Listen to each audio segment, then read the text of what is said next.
we'll be maybe up to 7:45, 8 o'clock, but let's see how it goes, and I'd like to limit the comment to maybe 1 or 2 minutes max per person there. So I'm just going to open the floor to public comment. And please identify yourself and where you're from if you're doing public comments, or Secretary Clerk can make a note. And Mary, you know. Mary Lambert, Pilgrim Lodge, Duxbury Nuclear Advisory Committee. 2 comments. I hope everybody focuses on the fact that when Pilgrim was degraded to the lowest, to the 4th category, that it did not include the mainstream isolation valve issue that occurred afterwards. And so I don't think we should just look back to Juneau and the January, February incidents, but a perpetuation going forward. I think it's important to understand, and I'm sure the committee does, that the MSIV was not part of that. And as far as the National Academy's decision, it's really NRC's decision not to go forward with the health study. I think there's another spin on that. What it is that the NRC determined that they would not do an updated study to in fact find out what the health effects are in communities impacted by nuclear reactors. So the fact they don't know makes it difficult to understand. How can they say it's safe? How can they relicense? How can they license? How can they go forward based on not knowing? And I think that is the key to hold in one's mind at the determination by the NRC not to go forward and not simply say they're afraid of what they would find. End of comment. Thank you, Mary. A minute or less. You did great, as usual. Diane? Yes, hi, I'm Diane Turco with Cape Town Winders, and we're here to just make a statement regarding the latest Nuclear Regulatory Commission assessment of the reactor that is downgraded to 1 step away from a shutdown, and that they were even having a shutdown is on the table according to the Nuclear Regulatory Commission. And what we want to say is that public safety shouldn't have any kind of price tag, that Cape Town Winders is calling for the immediate closure of Pilgrim because it's already been identified as a dangerous reactor. So public health and safety should be the priority. And so we, as Cape Town Winders, are calling for the immediate shutdown of Pilgrim and hoping that the town of Plymouth would consider making that request to Entergy and the Nuclear Regulatory Commission. Okay. Dan, I just want to say that I did contact the NRC to get some clarification on the September 1st letter they sent to Energy about how are you interpreting shutdown versus closure. We'll get into a little bit of that. Anybody else for public comment? I hope I didn't scare anyone away with my introduction here. Yes? I'm Joanne Corrigan. I live down at Priscilla Beach. Mm-hmm. And I just want to make a comment as to why you don't see a lot of Plymouth residents at the protest or anything else. Because there's so much money involved with this plant. So much money. Either somebody's grandfather works there, their uncle worked there, something. They give to the Philharmonic, they give to Little League, they're giving all this stuff to community service, spreading the green wealth around. And a lot of my neighbors rent to the refueling people every 3 years, and they make a ton of money. And they're gone after the 3 months, and then their rental properties are freed up for the summer season. So people will come up to me, not on the beach where everybody can hear, but in the street, like yesterday. 2 people came up to me, and husband and wife said, "What's going on down there? When are they closing it? It's getting so bad. What's happening?" She would never say that on the beach. It's just, and there's a lot of retaliation. I made a public statement a few years ago, said who I was, and that whole summer I had beer cans thrown all over my front lawn. So it's a little dicey as to why you don't see people stepping up to the plate. Now they're getting a little bit more involved. I think now that it is so bad, that they understand the severity of it. It's just hitting home now. So I just want to clarify why you don't ever see a lot of Plymouth residents coming out and saying how they really feel. That's all I have to say. Thank you. Mhm. Thank you. Anybody else? Okay. I'm going to jump to down the agenda to some old business. I had one item here. On August 21st, I had a phone conversation with Jan Sullivan, the acting director of Mass Department of Public Health, Bureau of Environmental Health Assessment, regarding the status of the real-time monitoring program, radiation meteorological program. You'll recall that about 2-3 months ago, one of our meetings, that Jeff Berger got in touch at my request with Suzanne Condon, who had been spearheading the development of this program.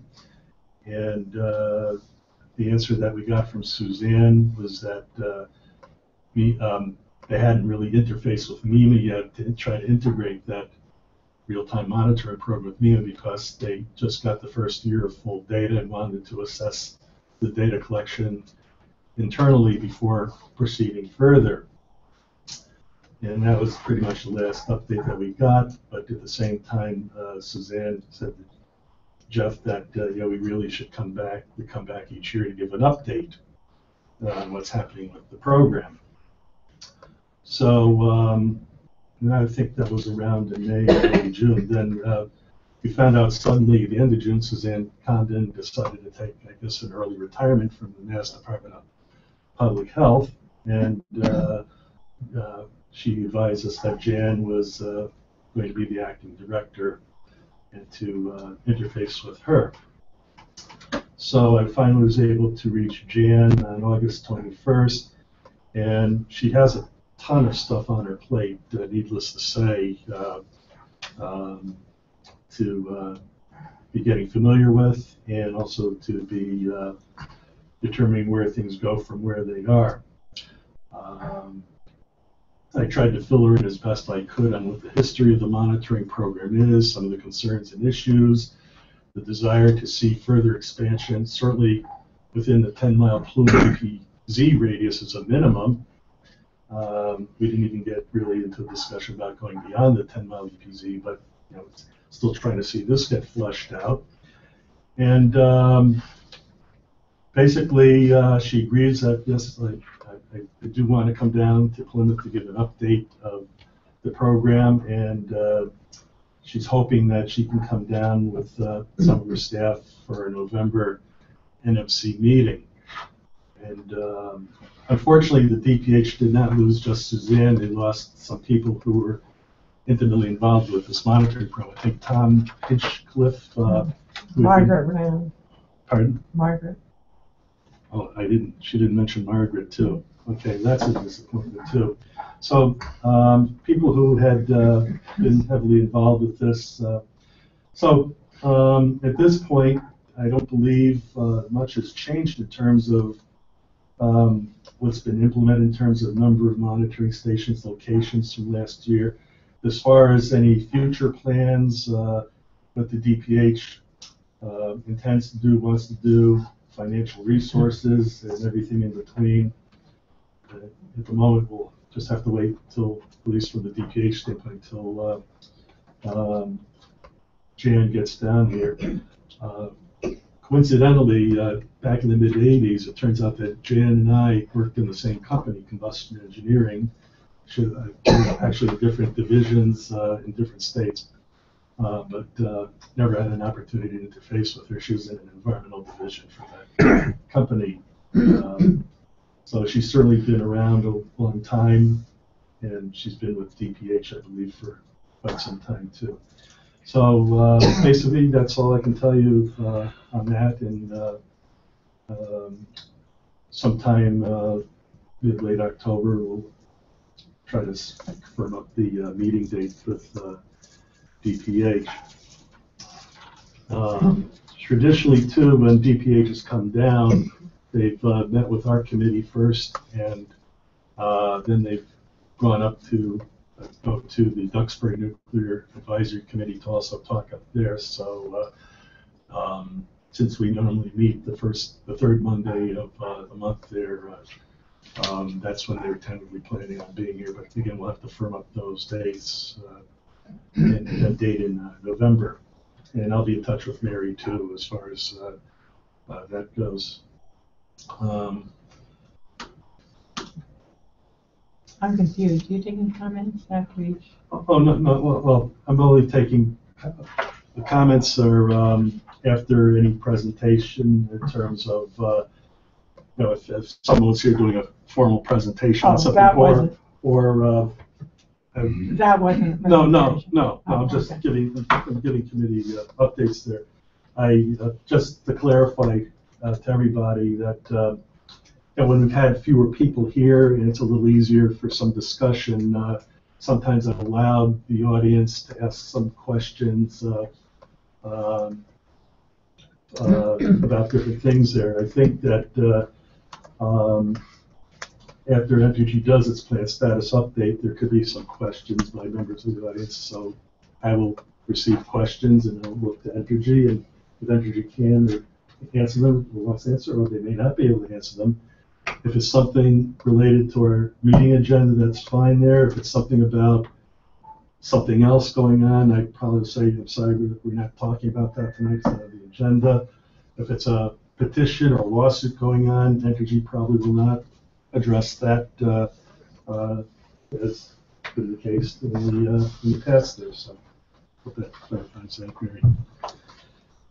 Okay, moving on. I'm going to jump into, there's no more old business. Did anyone have any comment on the committee about that update? No. Okay. There was one further point on Suzanne Condon retiring. Mm-hmm. And that was, it was observed that her replacement was not forwarding the tritium program results I asked her about that. To the committee. And so I was asked to investigate. My understanding is the weekly or bi-weekly meetings continue with the licensee. And I also have a contact with the Department of Public Health, but I have yet to exercise that contact to find out why the update's not being seen on the website. Paul, in the past, I think Suzanne was forwarding those updates to you and sometimes Jeff, but I know you were getting them. Correct. And I did ask, thanks for jogging my memory, I did ask Jan about that, and she said, I'm going to have to check into what's going on there. So obviously she's not up to speed or wasn't up to speed on that distribution process about the tritium monitoring. Assessment. Yeah, so that's pretty consistent. Okay, thank you, Paul. New business, I don't have it on the agenda as an oversight on my part, but last month's meeting, Rich Grassi was going to be listening in, participating in a August 18th NRC Cybersecurity Teleconference, and Rich was able to be involved with that. He wanted to give our committee an update at this month's meeting on that subject matter, so I'm going to turn the, it's not showing. Well, no, it's not showing. I'm looking at NEI draft guidance, and I'm no, it's that's fine. It's on my marked up copy. Yeah. I'm sorry, Rich. It's there. It's there in spirit. All right, this is a report I'm passing out. I attended via teleconference a workshop on cybersecurity and design, SECY. I didn't know what SECY was. Apparently, the workshop was put together so they could come up with some recommendations for cybersecurity for licensees that are filing for licensing. And an SECY is a commission paper, so that the commission would actually get a paper from the staff and decide whether or not that is appropriate. There are written issue papers the NRC staff submits to the commission. The workshop was scheduled because NRC is in the process of drafting and SECY to request commission direction on evaluating cybersecurity related design features as part of the licensing process. So this is apart from the 10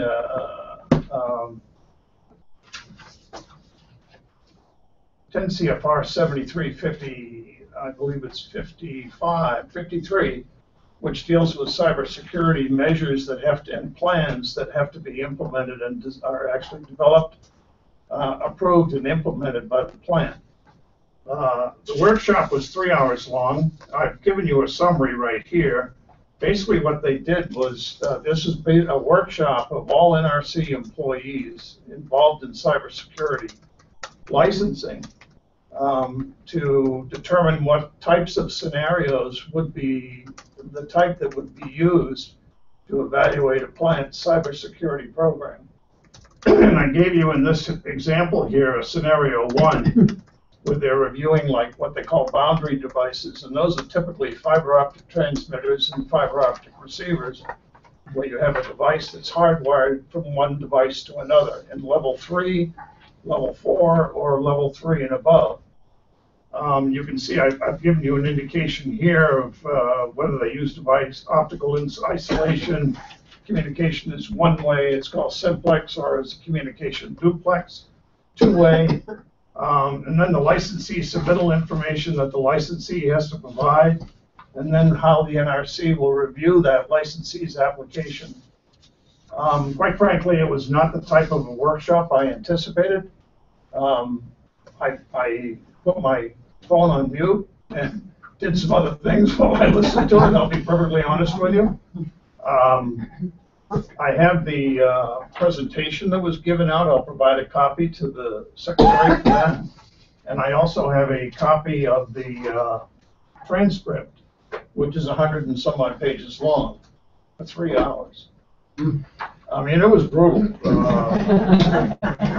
Seriously. Sorry, Dave. It was brutal. But, you know, they were very, very thorough, professional, very, very good at what they were doing, and they considered all aspects of cybersecurity in terms of the licensee review of the application and so forth. So I submit that report, and I don't think that there's anything that I can recommend to the committee on it. It's, I think it was outside our purview. I think we do need, however, to be involved with Entergy in terms of the cybersecurity plan that Entergy has identified and is in the process of developing, because they've gotten an extension. And I do also want to point out that during our visit down to the Pilgrim Nuclear Power Plant, to the control room, the training control room, we determined while we were there that the SCADA systems, which are the systems controls that are on a computer and basically allow it. A SCADA is a control system. It's a process control for using computers. Entergy does use SCADA systems. They do have some file servers and clients. They are used in the control room. However, they are not process control. They don't control any of the devices in the plant. They actually monitor the devices, so it's a process monitoring.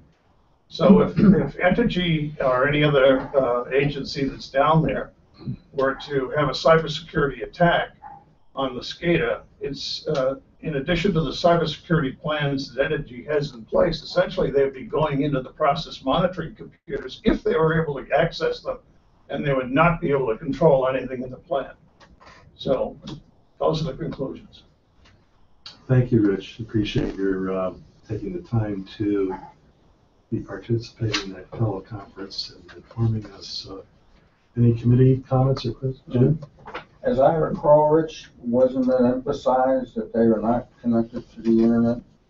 That the only way they're not connected. Nothing is connected. The only way it's a certain type of attack could be through a USB engaged port. against Entergy. If somebody brought in a flash drive or something like that and it had a virus or some other, like a Stuxnet, the one that we use to Right.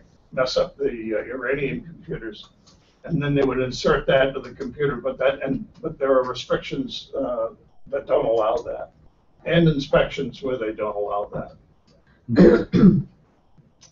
Anybody else on the committee? Well, you have copies of that electronically. Sure, you want to send them to Send them. Absolutely. Yeah. Thank you. Before I talk about the teleconference I was remiss doing some introductions. We have 3 guests from Entergy who regularly come to our meeting to brief us each month on plant status. Dave Noyes, Megan Leahy, Warren Berm, and we also have Monica Mullen here from Senator DiMacedo's district office here tonight. So I want to thank those guests for coming too. Hey, getting back to the agenda, thank you, Rich. I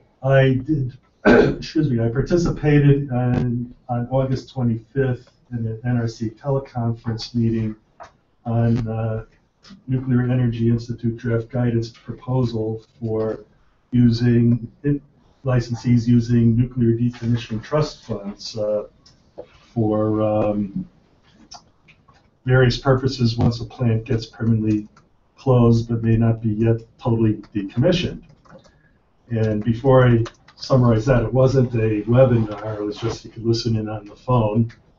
In fact, I was listening for Mary, but Mary wasn't there. I called Mary, and Mary says, I'm getting Windows 10 now, my computer is down, I can't be on this.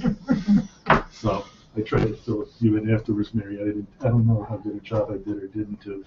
But before I summarize that teleconference, I just want to fast forward about a week after that Paul Smith had forwarded a transmittal letter from the NRC to petitioner Mr. Judson, regarding a final director's decision for James Fitzpatrick Plant, Pilgrim Nuclear Power Station, and Vermont Yankee Station. And there was something that caught my eye. Bill Dean of NRC had written this transmittal letter, and it was something Mr. Dean had said that was a little contrary to what I was reading elsewhere around that time. Mr. Dean said that, and I'll just read, it's really short here. The NRC also reviews methods of providing decommissioning funding required of licensed applicants and licensees. Decommissioning a facility where site safety removes it from service and reduces residual radioactivity to a level that permits, 1, the release of property for unrestricted use at termination of the license, or 2, the release of the property under restricted conditions of termination of the license. And he then said the cost of spent fuel management, site restoration, and other costs not related to decommissioning are not included in the financial assurance for decommissioning the nuclear reactors. And then, courtesy of Mary Lampert, she forwarded on August 30th a news note from one of the papers up in Vermont regarding Vermont Yankee decommissioning status, and that Entergy recently asked for an exemption to allow it to use some of the decommissioning funds for spent fuel handling. The Nuclear Regulatory Commission responded that it was a similar exemption granted to other closed power plants, and concluded that there was no reason to deny the request. The state of Vermont is contesting the decision and has filed an appeal with federal court. So I mention this because I was kind of hoping to learn a little bit more on the question of how can NDT funds be used or not used. I regret to say I didn't learn too much from that teleconference call.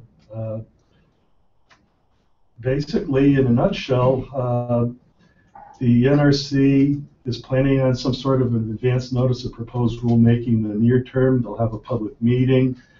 I didn't hear or see anything specific regarding the industry proposal that was being submitted to get industry guidance regarding decommissioning funding use. One of the NRC people there on the call basically was saying that the reaction was that the NEI document was simply a summary of current regulatory requirements. So what's new?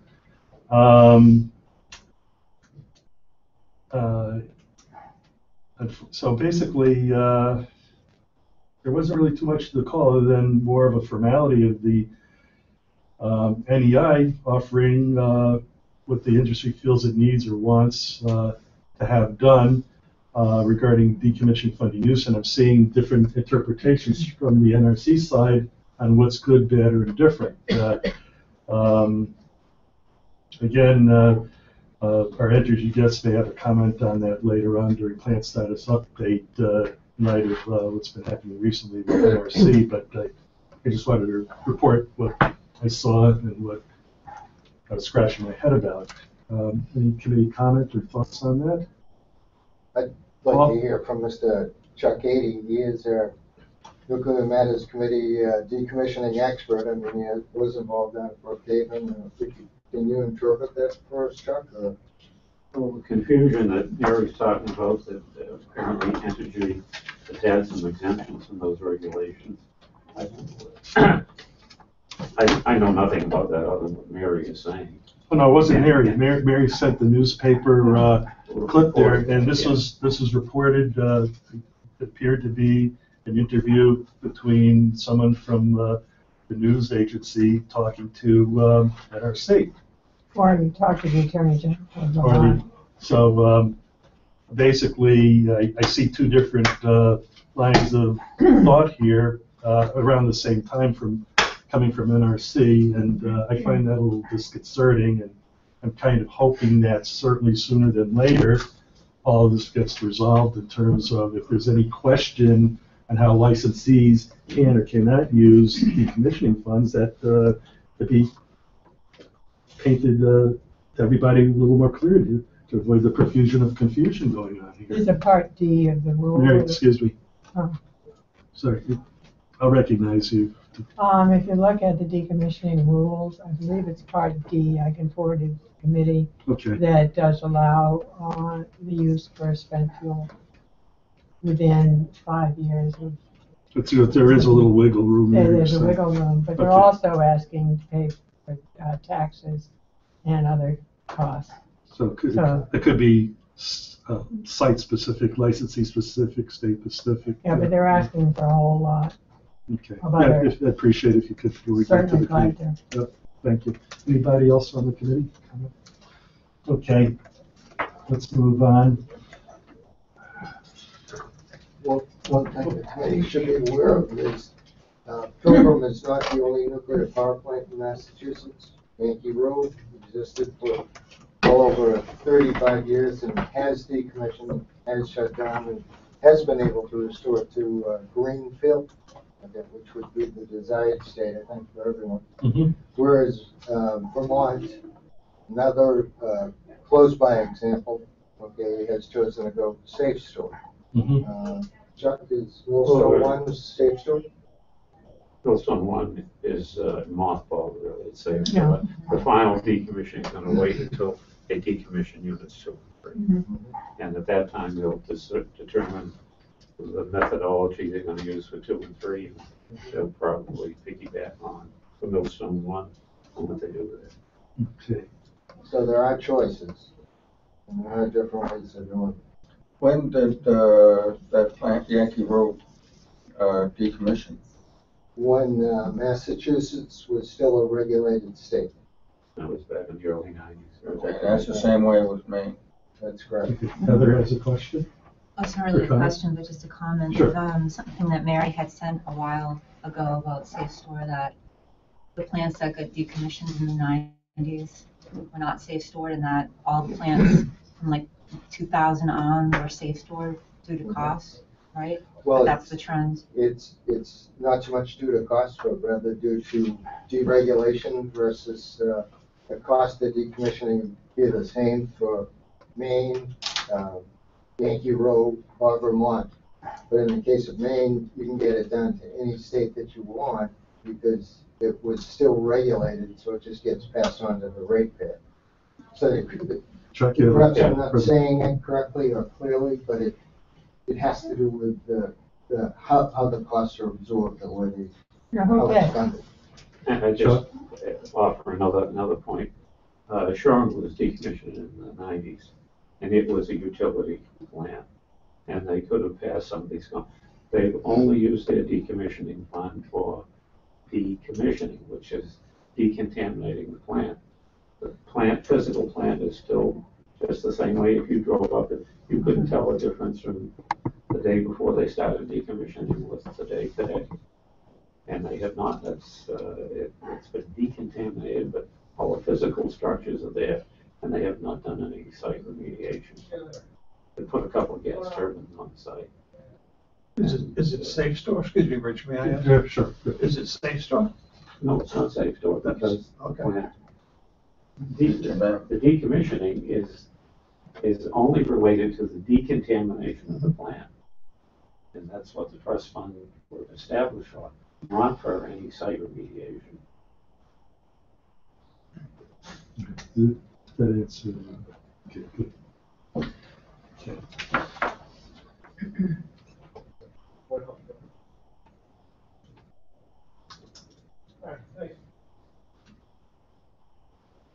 I had on the new business perspective, new NMC research initiatives for FY16. That's something we bumped from last month to running out of time for a meeting, but I think maybe before we even talk about that tonight, we may want to hear what Energy has to discuss, anything from our selectmen liaison before we get into that. We could talk about that briefly, but I think let me update the committee on two things here. I spoke with our town manager, Melissa Reedy, recently, and trying to find out a little bit more about the status of UMass in terms of any follow-on studies.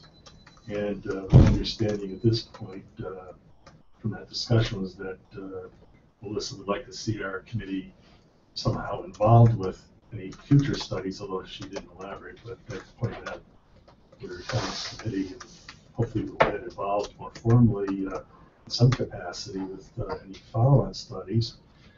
And that the town was looking to get some additional funds to have those studies done by UMass. So I'm hoping tonight when John's here, maybe we'll have an update on that.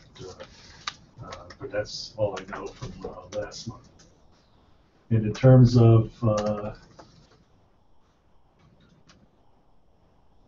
as you all know, our committee, I gave a May 19th presentation to our Board of Selectmen on the top 5, April 6th, 2015, top 5 Pilgrim nuclear power station issues report that we prepared and submitted to our Board of Selectmen.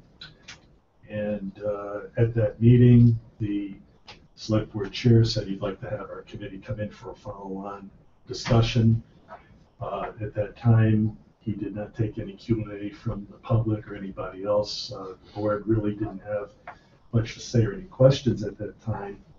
So time has passed. I did a little bit of nudging behind the scenes, and at the moment we have a tentative date.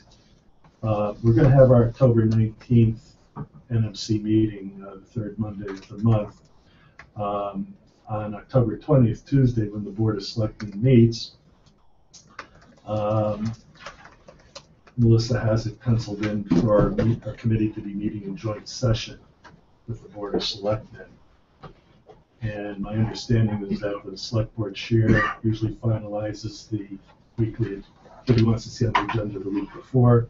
Things could change, but at the moment, we should be prepared to have our October 19th meeting, and then followed by the meeting the next day with the Board of Selectmen. I certainly hope that all committee members would be available on not only for the NMC meeting. I think we'll want to talk about what we want to talk about for the following day with the Board of Selectmen, in terms of, hopefully we'll know more about what the board has in mind. They may want to have our committee discuss other things in light of recent developments with energy program in the NRC. But at the moment, the agenda for our committee would be our top 5 issues presentation, recognizing that that was a snapshot study that we did in April and things move on. So again, we'll just have to wait and see to get more guidance. Rich? Yeah, I'd like to recommend to the chair that with respect to the prospective new NMC research initiatives and with respect to the charter draft that we prepared months ago, that be included in the top 5 issue or reference during the top 5 issues presentation. I did in the body of the April 6th report. I did include that as reference number 3, and I think in a sentence or two I pointed out. I pointed out what that's all about in the body of the report. Yeah, from my perspective, and I don't know if the committee would agree. From my perspective, we can't develop research initiatives in 2016 unless we have a new charter. Well, you're right, Rich. I think let me just back up a moment. I put this in there because I think at one of our NMC meetings, maybe 2-3 months ago, that in the past, at least in my 10 years on this committee, most of the initiatives that have happened has been a result of our committee not getting charges from our Board of Selectmen. So we as a group, whoever's been on the committee, based on our technical or professional experience or interest, if someone's not a technical expert, but they have an interest on the subject matter or whatever, or anything in between, has been following different things. So, and I think we've done a good job overall researching things out as time permits, advising our committee members, constantly advising our Board of Selectmen, liaison, and other town officials. And that's the best we can do in terms of,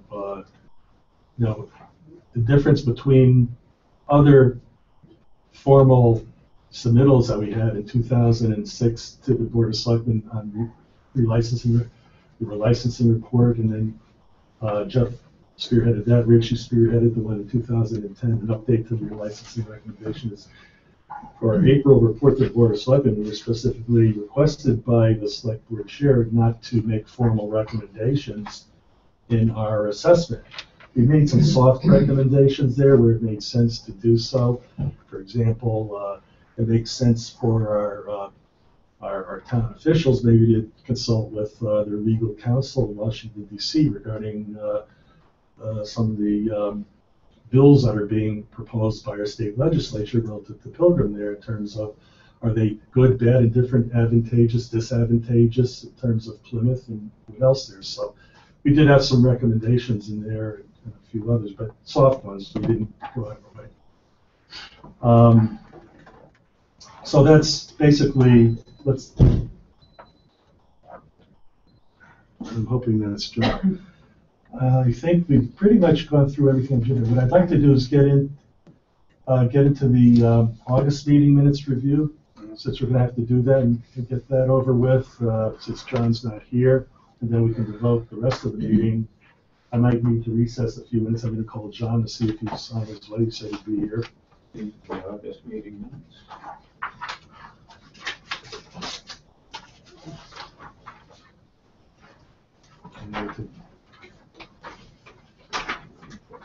Thank you.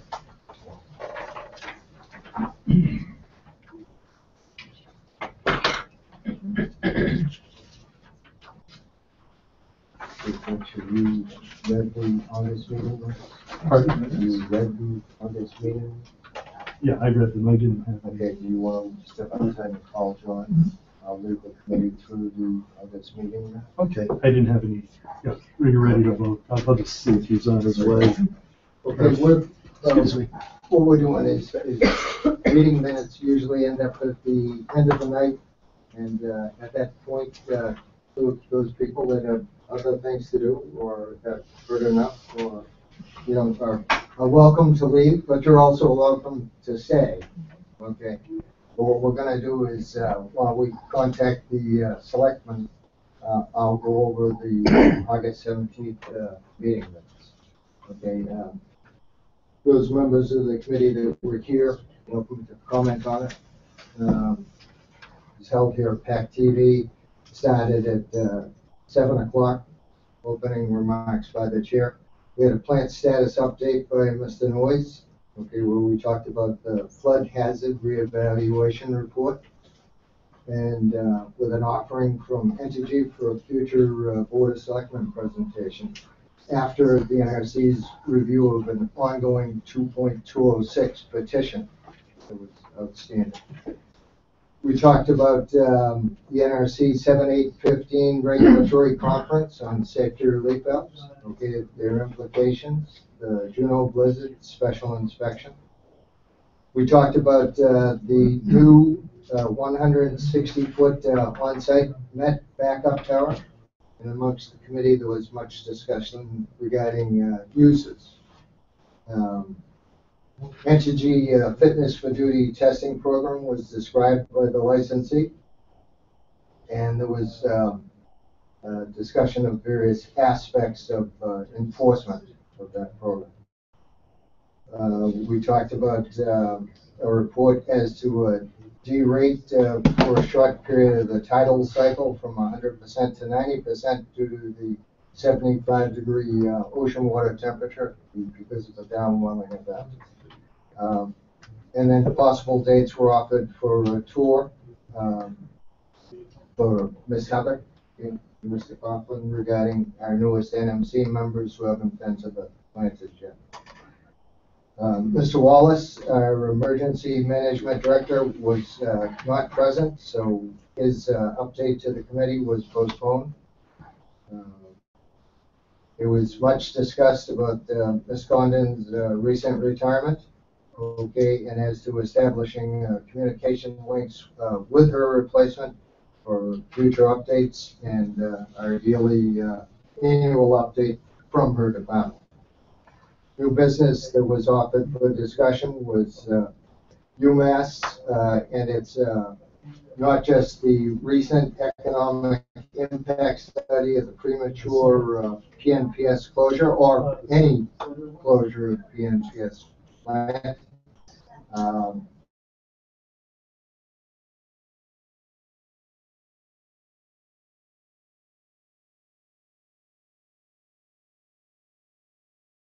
2032, whether it's sometime sooner, but at some point it will have to stop operating. Local community would be great, again, it should be being addressed. Everybody can agree to that. There was NMC request for a follow-on meeting with the Board of Selectmen on the top 5 PNPS issues. Okay, and as you heard Mr. Rothstein, that's still ongoing as to prospective date. Is a prospective new NMC research initiatives, again, as we discussed tonight, okay, as to what is within the charter of the NMC, we report to our Board of Selectmen. That's who we answer to, that's who we make recommendations to. We serve at their behest. So we also conduct research for them. And that concludes the August 17th, 2015 meeting minutes. I make a motion that we accept the minutes. Second. Okay, Mr. Rothstein, with a motion to accept the meeting minutes as recorded, and the second. Want to take a vote so we can accept them into the record? We have a motion and a second. All in favor of accepting the meeting minutes from last month? Unanimous. Chuck wasn't there, so he's abstaining. Well, I just left a phone message with John Mahoney, and I got a text message back saying 5 more minutes where he's at. So it'll take him about, from where he is, he's at the, I don't know where the school committee meets, Paul, in town. Town Hall, so, Either that or Plymouth North. or Plymouth North. So he is coming, but he may not get here. So I called him 5 minutes ago. So Maybe let's talk about the planned minutes, planned meeting, planned visitation. Sorry. Talk about our, see if we can establish a time for planned visitation for our 2 new members. Okay, yeah, why don't we do that, and I may recess the meeting for a few minutes until he gets here. So let's see how it goes. We could talk about a couple other things, how the current status is. So I think the only 2 people who were planning on going on the tour were Joe and Heather, and Dave, has a date been established yet?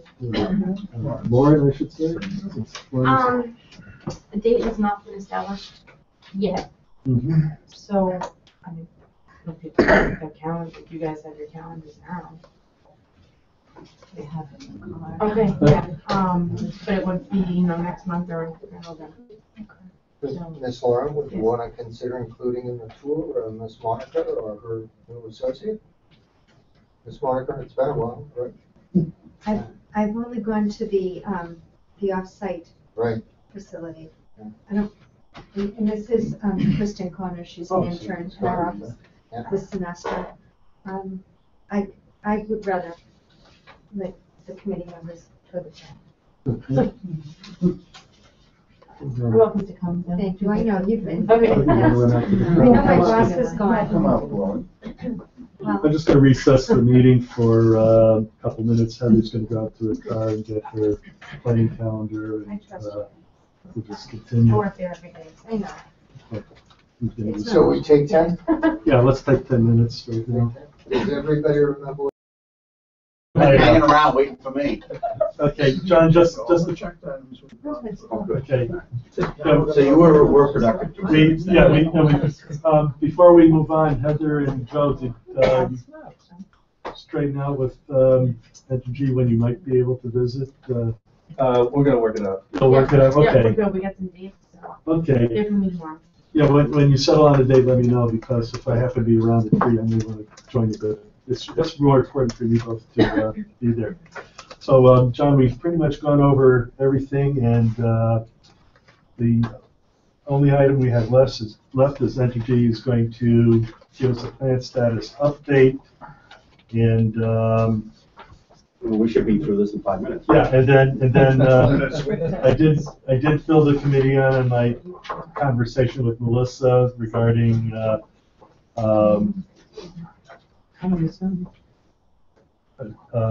potential joint session of the committee with the Board of Selectmen on October 20th. It's penciled in. Melissa Kim is aware of it. He knows we're going to also meet the day before. So barring anything unforeseen happening, I guess he finalizes what he wants to see on the agenda about a week before. So right now, we'll meet on the 19th, and then we'll go over the top 5 report and presentation and anything else that's related to that. But as I mentioned to the committee, things could possibly change per the Board of Selectmen on what they want to cover or talk about aside from that report, given recent developments too with Entergy and the NRC. And the other thing I brought up that you might be able to advise us on is that last time I spoke with Melissa, that she advised that she'd like to see the committee involved with UMass and something like if there's going to be follow-on studies on behalf of the town. What that could be, it might be, remains to be seen, but that the town was waiting to secure some additional funds for any follow-on studies. Now, that was a couple of weeks ago, so I don't know if anything else may have changed since then from the UMass standpoint, but that's my understanding. That's what I advised the committee. So. Who's in the meeting on the 19th? We're going to have our monthly Nuclear Matters Committee meeting, the third Monday. That's right. That'll be Oh, right. okay, I thought you were. No, I'm sorry. That's our regularly scheduled meeting, and I'm keeping that meeting date on the calendar, because I feel it'll be good for our committee to get I together. thought you had something with going with Chairman Tavares or something like that. Oh, no, well, yeah, the 20th would be your regular Board of Selectmen meeting, and so we'd be coming in for a joint session as part of that meeting. And of course, things could change on that, but that's as far as we've been able to plan. You know, we, Oh, Matt, we are being live Yeah, we streamed by Matt. All right. So, at this point of the meeting, I think as I had mentioned, John, at the beginning, I went over some administrative considerations, and I pointed out that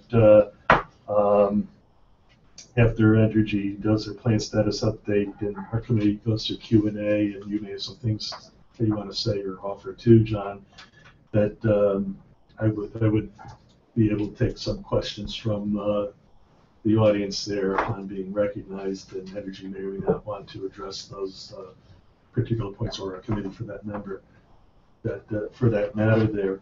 And so on that, I'll turn the meeting over to Dave to give us a plan status update. And some of the points on the agenda there are certainly related to the news articles, I think, of the last couple of days where you were being interviewed. So we'll probably tie it all together, I'm sure. Okay, so for plant status, plant operates at 100% power. Since the last meeting, the plant down-powered for a planned thermal backwash of the main condenser. That was on August 19th. On August 22nd, there was an unplanned automatic shutdown due to an MSIV pneumatic actuator line failure. In that event, operators put the plant in the cold shutdown condition. Repairs were made, including extent of condition inspections. Plant startup commenced on August 24th, went online August 25th, and on the 26th, re-achieved 100% power. On September 1st, Entergy Pilgrim received the final significance determination for failing to identify the SRV performance issue in 2013. That was evaluated as a white finding or low to moderate safety significance. With that and the mid-cycle assessment letter that was also issued on September 1st, Pilgrim moved to column 4 of the reactor oversight process matrix based on 3 white findings. The white finding for the safety relief valve and 2 placeholder white findings that have been put in place after the successful completion of the 95002 inspection, pending the results of the SRV evaluation. And with that, I'll open it up to questions. Any questions from our committee on Dave's update? John, do you have any thoughts or comments in light of what you've been reading in the newspapers too about well, we have to be careful. We know we can't believe everything in the newspaper. I know, but at least the interviews that were there as far as Just Chairman Tavares and myself met with the NRC today from roughly 3 o'clock to 4 o'clock in the afternoon. 2 individuals, a resident inspector, I think the first name is Erin Carpang. And the gentleman out of King of Prussia, Pennsylvania, Ray McKinley. Ray McKinley. So, you know, I'm not going to go over the entire hour. And Richard, really no top secret information there, but Mr. Tavares just questioned the 2 of them as far as process. How did you arrive at this finding? And you know, the different avenues that Entergy can head down, you know, coming out of this decision. So that was it. Rich, question? Why wasn't he there? Yeah. Well, Never mind, you don't have to answer that. well, you know, the board has to make the decisions. Obviously, at this stage, you know, any numbers that correlate to the potential upgrades are premature and I think speculatory. So. I had a couple questions for Dave. And again, this is going by what I was reading in the local papers last week, the Boston Globe, and then at Current, and yesterday Heather circulated a Cape Cod Times article that Dave, you were being interviewed in there, and there was more of a discussion, more of an in-depth discussion to the effect that you were involved with other staff working out the costs and as best you could, because the inspectors haven't come in yet to tell you what else you may or may not have to do, but you're trying to come up with some cost estimates to provide to upper level management and energy, the folks who make decisions on whether a plant is beneficial to keep a plant operating, or is it time to retire and close a plant. And from what I was reading, I think you were saying in there that you would expect that the business people at Energy to make such a decision by later this year, at the end of the year, if that were the case. If the decision was to close the plant, just so I understand, that doesn't necessarily mean the key's going to get turned off the next day. Entergy has spent $70 billion refueling the plant this spring, and could a possible closure situation be put off till a year or two from now? There's a scenario there, as opposed to as we saw with Vermont Yankee, where there was a different situation up there in terms of when the plant was going to close down, but in terms of Plymouth's planning purposes, can you shed some light on what you know or understand of a process like this if push came to shove? I believe that there are, lots of different business models get evaluated, and it is very case specific. All column 4 recoveries are not created equal. So the analysis is going through that now, and there would be several different business models or timetables that might be under consideration. I did send an email to Ray McKinley, who our select board members John and Ken met with today, earlier this month, when after reading the September 1st letter that NRC sent to Mr. Dent at the plant, and I was a little confused by the language that was used in that letter when they were talking about shutdown possibilities. And I did receive a response from Ray McKinley. I'm not going to read the whole thing here, but basically he was saying that currently Pilgrim remains safe to operate, and an imminent NRC mandated shutdown order is not under consideration at this time.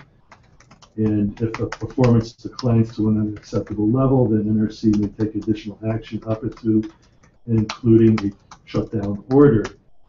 Well, NRC has the authority to issue a shutdown order. We would not order a plant closure. And then they explain a few things here and just basically say that, to be clear, we currently do not think that Pilgrim is anywhere near an unacceptable performance level. But if we do detect additional decline, then we're prepared to take additional regulatory action. At this point, the future of Pilgrim is entirely within the control of Entergy. So I think NRC, at least gave us upfront an explanation as he could from NRC's standpoint about what did that September 1st letter mean in terms of shutdown versus closure. I think a lot of people in the public were a little confused about what all this meant there. So when I got this letter, I did circulate it to our committee members, town officials, to Mary, and state representatives, some of our state representatives. So, I don't know if you have any further comment about that. Just that the message that we took from the September 1st letter was that improvements are required at the plant. And, it's our plan to evaluate and implement the improvements that are necessary to reestablish a regulatory standing and operate the plant to our high standard. Did anyone on the committee have any further comment, question? Joe?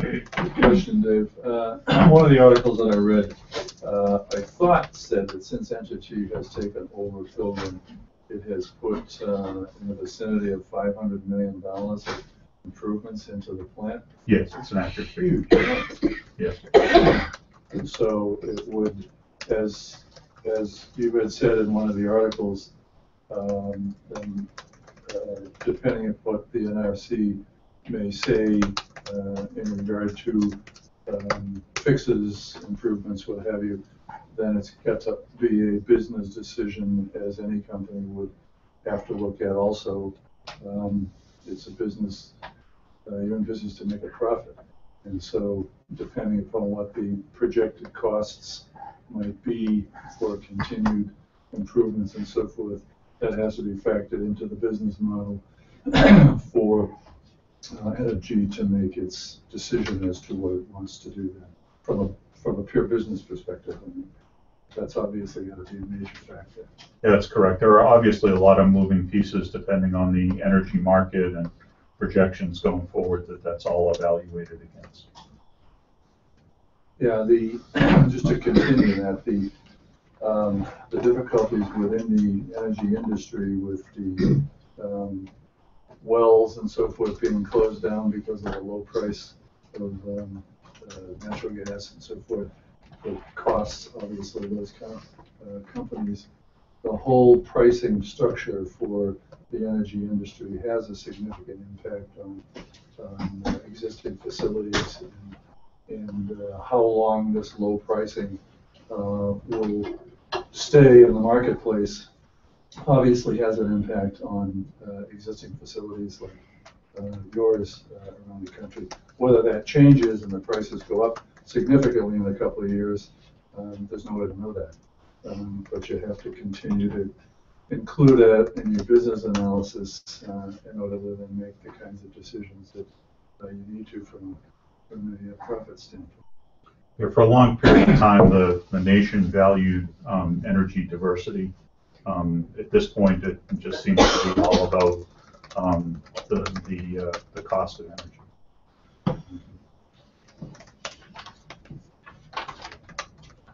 Earlier, thank you, Joe. Just want to find something earlier in the meeting.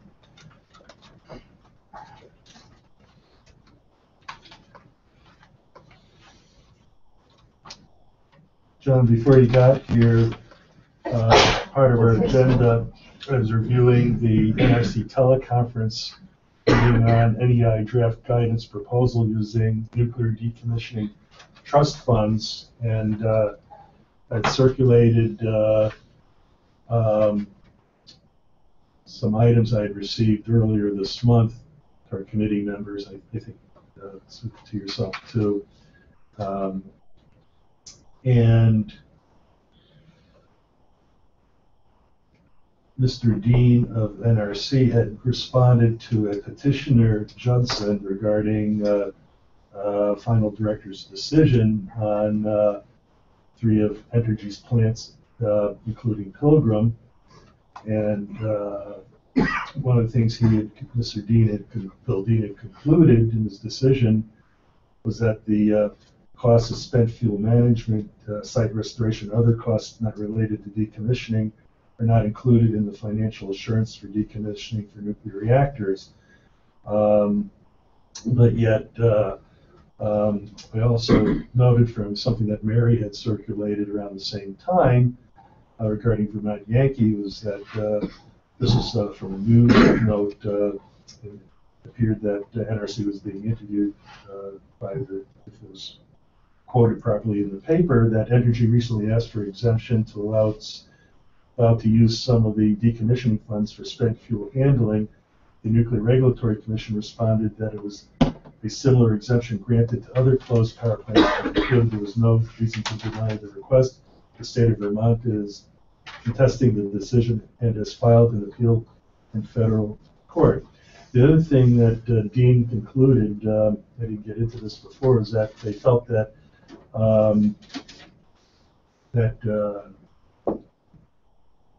sufficient funds that currently existed for Entergy to operate the Pilgrim plant. There was nothing discussed explicitly in terms of adequacy or inadequacy of decommissioning funds as of 2015, which the NRC is currently reviewing at this time, as Mr. Dean has stated. So what I'm curious, I don't know if you can answer this or want to answer this, but if Pilgrim were to close now versus in 2032, what is this?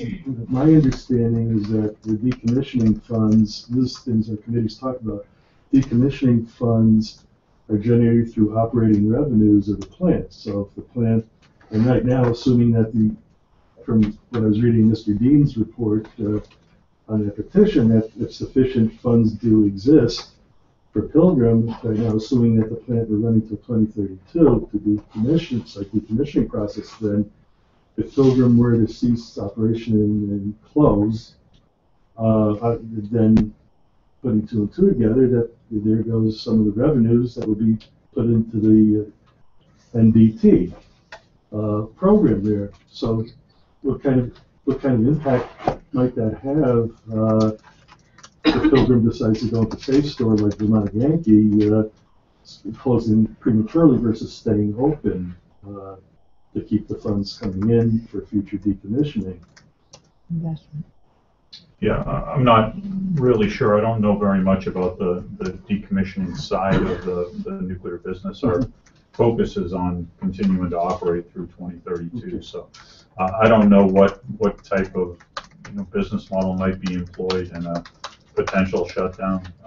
Is this something that you might ask other people in your organization, so you might be able to brief the committee on that in the coming months? I can ask, and I'm sure I'll get some information regarding options, but it would be highly speculative. Oh, I understand. Depends I mean, I know there are things that you can't discuss and it's internal to the company, but in terms of conceptually, in terms of what I was just describing, in terms of possible scenarios, I think it might be useful for the committee to have a better understanding of that dynamic.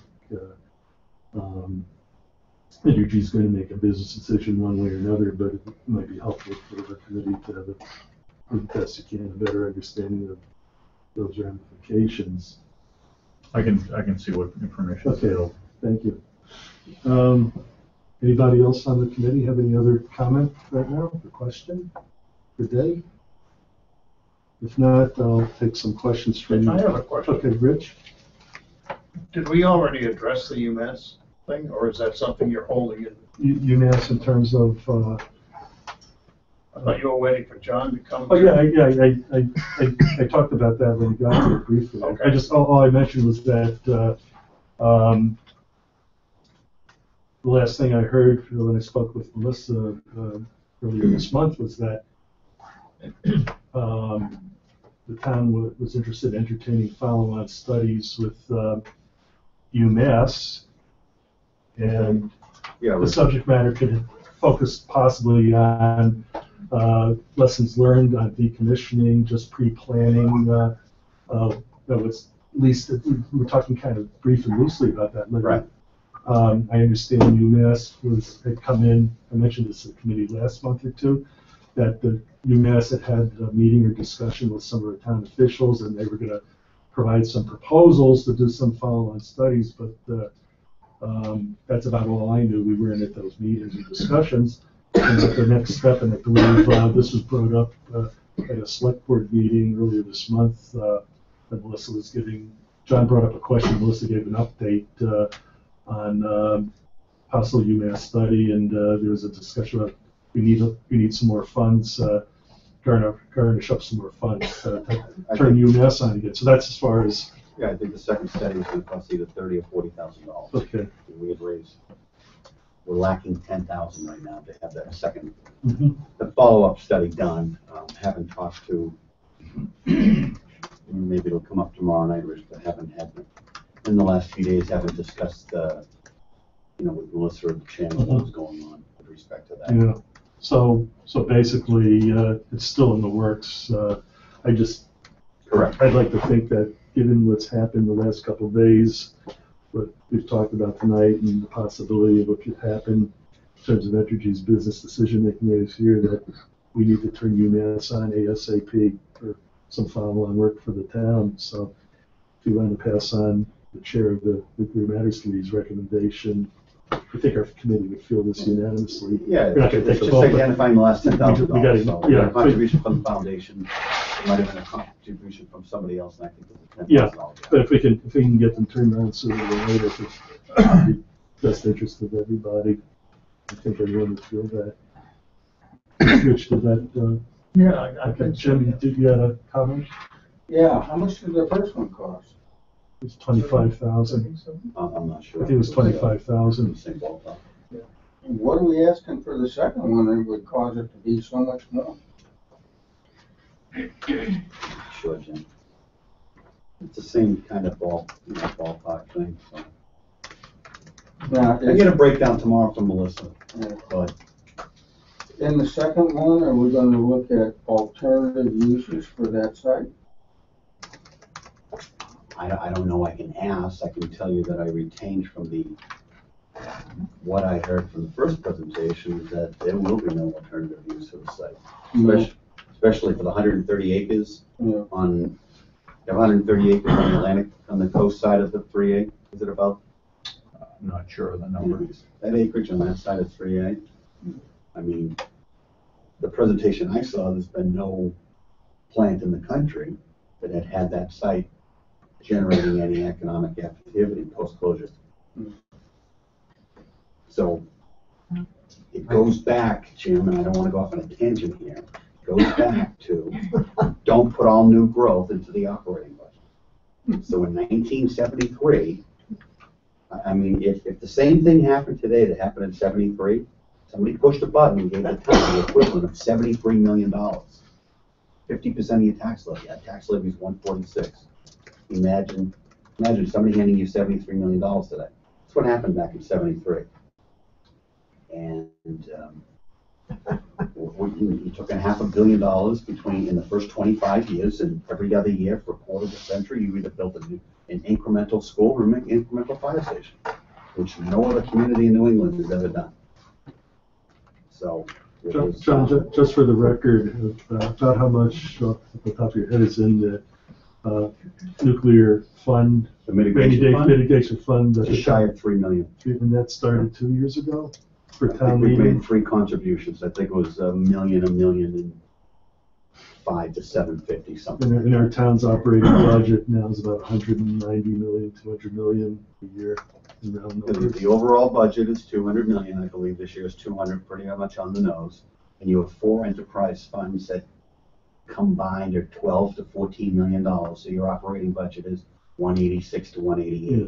Just for everybody, let's give a credit to John that he's been pushing for something for quite a long time there, and took a while for our town meeting members who control the dollars and cents to finally approve something to start.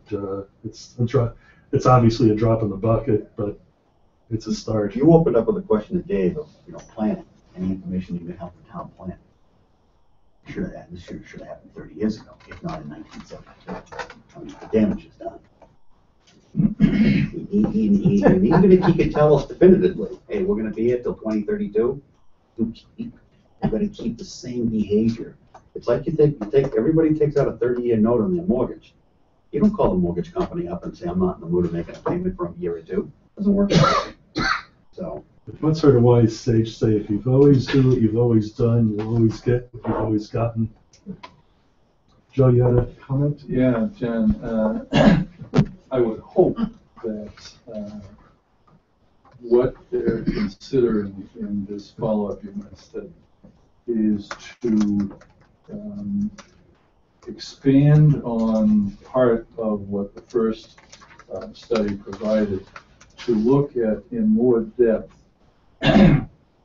what might be the kinds of for lack of a better term, industries or entities that could be encouraged to be brought into Plymouth to not just make up for the shortfall for the revenue lost for whenever Pilgrim closes, but to expand beyond that.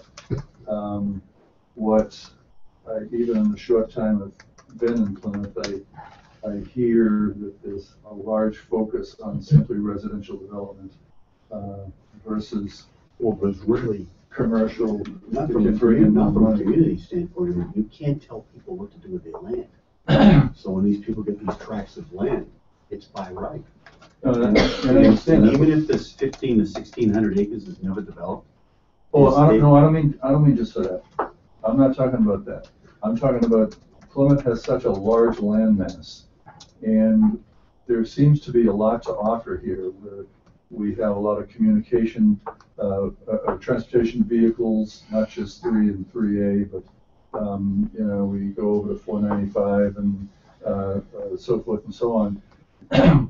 Whether the land available in the greater Plymouth area, whether there could be a focus on, from the study standpoint, on what kinds of industries might be attracted, or should the town go after to try and encourage some to come in here that could, over time, if that were started and we were able to be successful in attracting clean industries, high-paying jobs, et cetera, that if it were done in a timely fashion and it actually worked, that whenever the closure of Pilgrim would take place, whether it's in 32 or before that, if both are sort of happening on parallel tracks, then the economic impact on the town wouldn't be anywhere as significant as it would be if it happened in the next couple of years, where there's nothing to replace that income.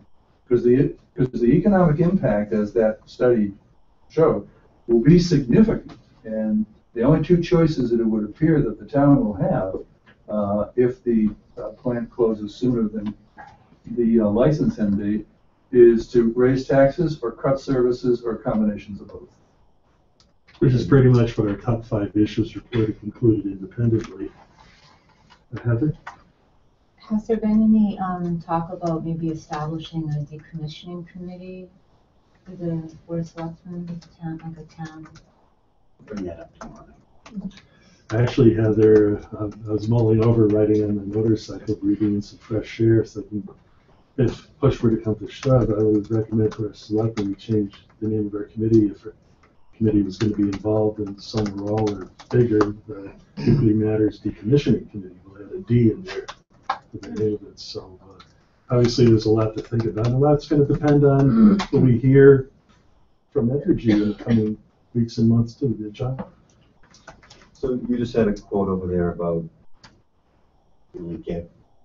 if you always do what you've always done, you'll always get what you've always got. So it's getting to be cliche, but I always, the Einstein quote, continue to conduct the same experiment, expecting a different result. You're in the same.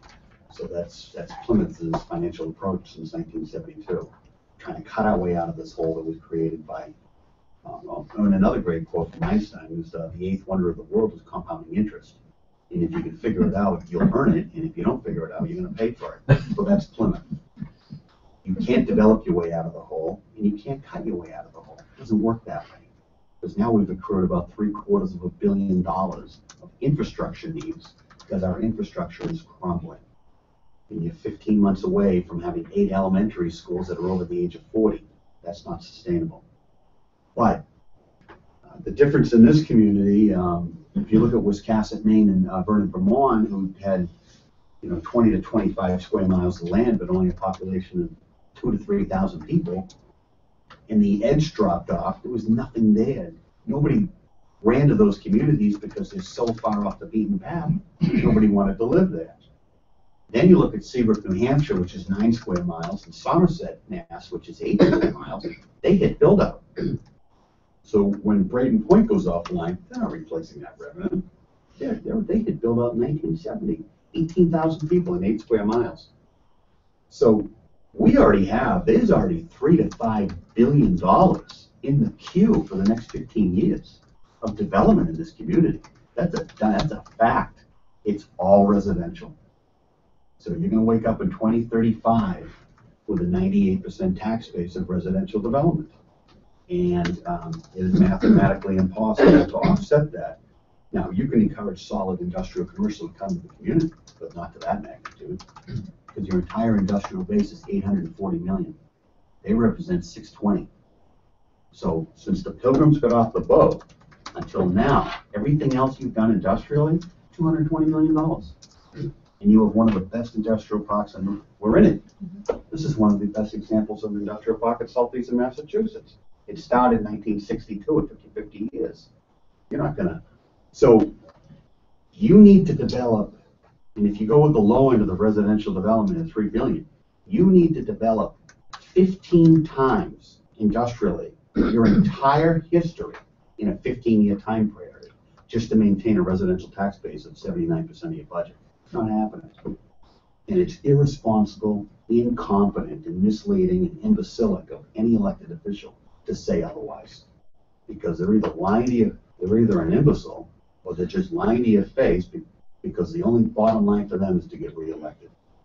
And that's all this town has done, is kick the can down the road and sold the next generation down the river. Well, we're fortunate, John, to have you on our select board, and I really mean that. We're not going to solve everything tonight, but maybe October, next month we will.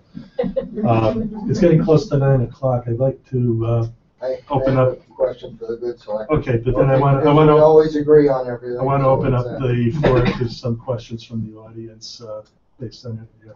But after you. Oh, okay. Thank you. I'll be brief. Okay, sure. To the good selectmen, besides the 100 acres that are maybe on the ocean side of Route 3, there's also another 1,000 acres.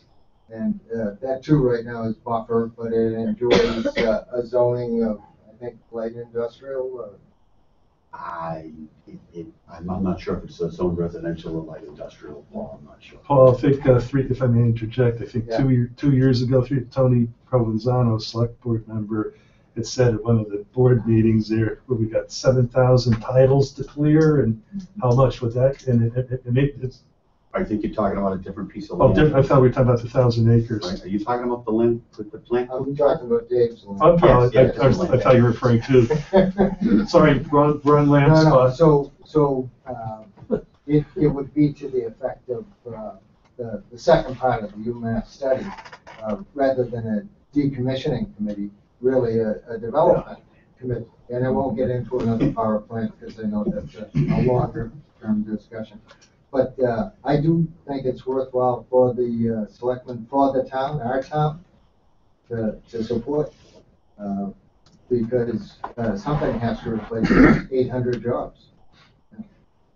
And the credit to Paul, I think he suggested something to that effect 2 years ago, one of our meetings. It was 4 years ago. Okay. It doesn't matter. It's not ancient history, but it has been brought up. Well, so on the topic of jobs, there's 3 buckets. Yeah. Okay, so you get the jobs at the plant. Yeah. You've got the 240 to 300 town jobs that are hanging in the breeze, depending on what the board decides to do with towns, more specifically town meeting. They control the money. So are you going to lay up half of them and then raise taxes for the other half? Are you going to raise taxes to cover the entire burden, or are you just going to lay up 240 to 300 people? And then you have the jobs that we don't invest in because we allow our infrastructure to deteriorate to the point of and not maintaining it. It gets to the point of no return, of diminishing returns, where you no longer can maintain it. You have to build it anew. Jim, you had a quick comment? Yeah, quick. You said how many residential units are planned for the future? Well, $3 to $5 billion. $3 to $5 billion in residential. No, how many, we're talking number of residents, do you think that would go?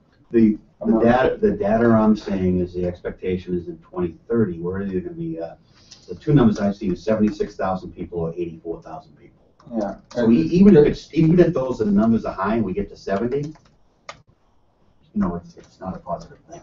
But you got a lot of children associated with those, which means our school systems are gonna be dramatically impacted. Generally, it takes, 3 or 4 residents to cover one residence for children. Jimmy brings it to the choir. And the big question right now is an elementary school gonna come out of River Run? And I think it's gonna take you 5 to 10 years well, maybe a couple earlier, a couple of years to see what kind of trend as far as families move into development. So basically what the scenario is, we ought to get out of town while we can. Sell our homes while we can. I think I'll close the discussion on this thought that I think I was saying to Joe a few weeks ago that the town's got to look way beyond just tourism, because you can just sell just so many clam rolls on the waterfront. And that's only during the summer season. Anyways, questions from the audience? Yes, ma'am. Yeah, Elaine Dickinson, I live on Cape Cod, and I have a question for Mr. Noyes that relates to the repairs and things at the plant. Is that your jurisdiction? It is. Yeah, okay. Yeah. And what prompts my question is, last March, I was in a location where people were having conversations about the Pilgrim plant, and there was a gentleman there who actually works at the plant. I don't remember his name, and I don't know exactly what his job is. But there had been an article in the paper that day about the problems at Pilgrim with the switchyard and the loss of power and how it goes back many years. It's not something new. And so the question was posed to him, well, what about that problem? And he said, well, we're going to fix that switchyard, and we're finally going to fix it right. So many of us were assuming that during the closure for the refueling, the month that was in March, in April, that with all of the repairs and the maintenance and stuff, that the switchyard was going to be part of that. And I don't believe it was. Is it in the works for the future? I think you gave an update to that topic a month or so ago in one of our meetings about Eversource might be coming into the picture, or some entity to yeah, it's been speculated. I never did that. I thought it could have been a meeting. It could have been that. Right. But the replacement of a switchyard is a multi-year effort. It would be something that takes multiple 2-year operating cycles of the plant to replace the yard and coordinate it the way it needs to with the rest of the southeastern Massachusetts grid. As of right now, we've implemented severe weather in the winter plant down and put it in its safest condition in advance of the severe storms that have challenged the plant in the past. And that will be the going forward strategy until we've implemented the major modifications that are necessary for the switcher. We are evaluating additional options for smaller modifications to the yard, but until those prove effective, we will implement the strategy of shutting down in advance of a severe storm. Could I add to that, please? Yes, Paul. Okay, only because I did work there till 2003, and I worked there with Boston Edison, and I worked there when they did replace all the breakers at one time. So besides it taking multiple years for modifications to be made in something that's vital to the whole southeast, is the switcher. It is exactly as the good Selectman Mahoney stated. It's your infrastructure is falling down. Your bridges in Massachusetts are falling down. The grid, the loss of the grid, is not always Mr. Dave's fault. A number of those what they call load rejects were because of failures of the 345 kV lines, not at Pilgrim Station, but further apart on the grid. You've recently seen on the Cape those new lines crossing the canal. Well, they were probably 50 years old before that, and they were sorely lacking. Okay? The industry since deregulation has changed vastly. Your sandwich power plant, which used to hold up all of the Cape, now just a peaking unit. Okay, they're putting in jets. Okay, they're only going to run them when it's worth their time. Paul, just a related question. Do you ever see deregulation going back to regulation in the Northeast? No, what they say is you can't unscramble the egg. But the way deregulation started, Unboil the whole it started here in Massachusetts. It did. The Senator Murray fought it at the time, but she was overwhelmed. Okay, and we were the first state to deregulate, and then it marched through 26 states until it hit California. And then you saw Enron taking advantage of the deregulation. You saw the rolling blackouts and the rolling brownouts, and that's where it stopped. And now we're a divided country, with half of us regulated, okay, and half of us deregulated for profit. Massachusetts sold 19 of its power plants, the size of Pilgrim. Okay, each one might make $20 million a year in profit, but it also had salaries that were here. So each one might have been worth $100 million apiece. So now you've got 19, 20 of them that are owned by foreign entities or out-of-state entities. And that's where all your ratepayer money is going. It's going out of state. So My it's not a question simple just issue. was about the switchyard and having the switchyard fixed. Because it seemed to me from someone who worked there was really sincere about them getting it fixed and fixing it right. And I haven't read anything that related to a switchyard repair. Mr. Noyes answered the question. They're going to do it with smaller fixes and shut down prior to any big storms and cross their fingers, I guess. No, and that wasn't the complete thought. While we implement the longer term fix for the plant, for the switchyard. For the switchyard. That's correct. When do you start? Thank you. Thank you. That is a separate question. Monica, I think you had the next question. I did, actually. I just wanted to John's point. I was in a different meeting today on a different topic, but Jess Casey was there, who's the economic development director for the town, and she said that industrial zoning, we're down to, I think, 4% of the land mass in Plymouth is zoned. So other than that, there might be a lesser level of economic industrial development, but right now it's a very small piece of the town's property. Okay. Thanks for that factoid. My Mary, you had pleasure. a follow-on question? Yeah, I had a follow-up question about the switchyard. You said until the longer-term fix is accomplished. When is the longer-term fix starting? Have you started it? We're in the study and analysis phase of options right now. Study and analysis. That's correct. Okay, well, that was just one question. Okay, well, I want to try to get it. How many, ma'am, you had? I'm Susan Carpenter from Cape Cod.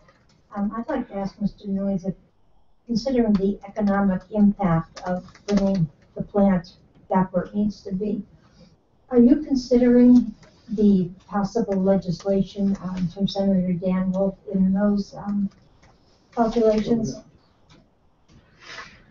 All the that would be hypothetical at this time. I'm not sure whether the potential impact of the legislation on the cost of operating the plant is being considered in the figures or not.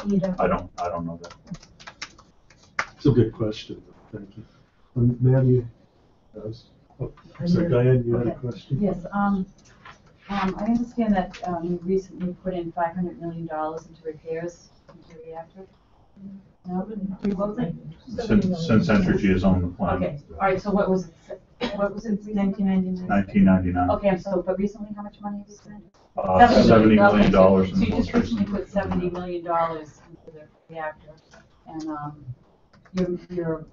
you told us that you want to operate the plant to your high standards. That's correct. Okay. In 2013, the NRC rated Entergy Pilgrim as one of the 9 worst operating reactors and then increased NRC oversight. And then in 2014, the NRC rated Pilgrim as one of the 5 worst operating reactors and increased NRC oversight. In 2015, now Pilgrim is at the bottom of the heap, and the NRC is saying they're looking at possibly shutting it down. You talk about your business model. It appears to be a downward trend.